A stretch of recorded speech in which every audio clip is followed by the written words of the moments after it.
केंद्रीय मंत्री ज्योतिरादित्य सिंधिया ग्वालियर पहुंचे। एयरपोर्ट पर दिए मीडिया कर्मियों के सवालों के जवाब। ग्वालियर प्रवास को लेकर सिंधिया बोले, संभाग के और प्रदेश के सभी नवनिर्वाचित जिला अध्यक्षों को मेरी तरफ से शुभकामनाएं और बधाई। उन्होंने कहा, हमारी भारतीय जनता पार्टी प्रधानमंत्री जी के नेतृत्व में, राष्ट्रीय अध्यक्ष नड्डा साहब जी के नेतृत्व में पूर्व से आगे बढ़ रही है और उसे नई जिम्मेदारी में हमारे सभी अध्यक्षों को हमारी आशाएं और अपेक्षाएं जुड़ी हुई हैं। मुझे पूरा विश्वास है, तन मन के साथ जो पार्टी की विचारधारा है, सेवा है, भाव की एक परंपरा है, परंपरा का निर्वाह हमारे सारे अध्यक्ष करेंगे। ग्वालियर के विकास में प्रधानमंत्री का और मुख्यमंत्री जी का जो सदैव एक योगदान रहता है, मेले में भी छूट दी गई है। विकास और प्रगति का निरंतर चक्र हमारे ग्वालियर संभाग में भी चलता रहेगा। केन बेतवा और चंबल पार्वती लिंक कैनाल अब बहुत महत्वपूर्ण लाभ हमारे 8 जिलों को इस योजना से मिलेगा। किसान संपन्न होगा, कृषि की सिंचाई की हेक्टेयर की में बहुत बढ़ोतरी होगी और आने वाले दिनों में हमारे क्षेत्र का संरचना इसी तरह डॉक्टर मोहन यादव जी और प्रधानमंत्री जी की सहायता से आगे बढ़ती रहेगी। आज अनेक कार्यक्रमों में हम लोग उपस्थित हैं। सर्वप्रथम हमारे सभी नवनिर्वाचित अध्यक्षों को, पूरे संभाग के और पूरे प्रदेश सभी को मेरे दिल से बहुत बहुत शुभकामनाएं, बहुत बहुत बधाई।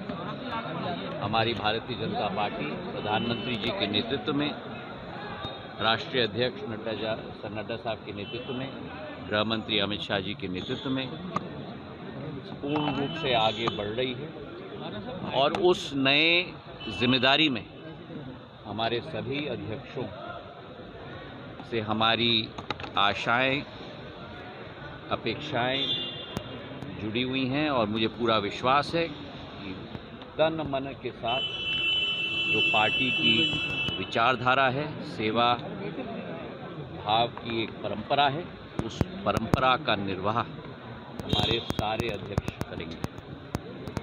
ग्वालियर की विकास और प्रगति में प्रधानमंत्री जी का और मुख्यमंत्री जी का जो सदैव एक योगदान रहता है, मेले में भी छूट दी गई है।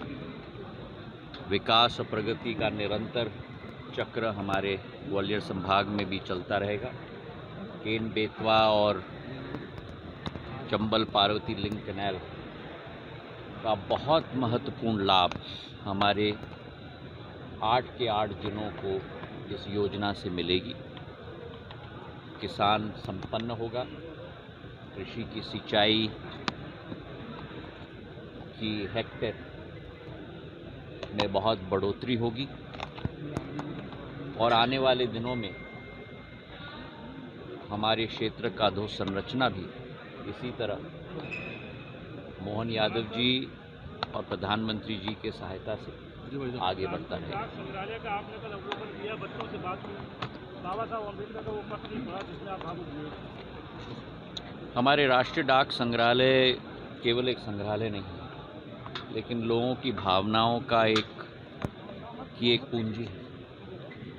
आप स्वयं अचंभित हो जाएंगे, जो पुराने डाक टिकट का खजाना हमारे संग्रहालय में है, उस ज़माने का जब कोरेल और सॉफ्टवेयर के आधार पर और फोटोशॉप के आधार पर डाक टिकट डिज़ाइन नहीं होते थे, लेकिन हाथ के ड्राइंग से डिज़ाइन होते थे और उनकी भव्यता, रविंद्रनाथ टैगोर जी का डाक टिकट, बाबा साहब अम्बेडकर का डाक टिकट, सरदार पटेल साहब का एक डाक टिकट, बापू महात्मा गांधी जी का डाक टिकट।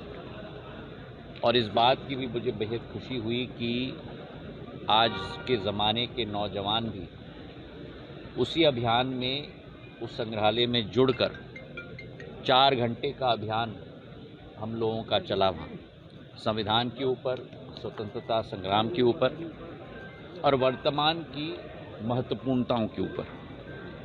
हमारा विभाग एक लोगों के बीच में भावनाओं को संचार करने वाला विभाग है और डाक विभाग की भी प्रगति और विकास प्रधानमंत्री जी के नेतृत्व में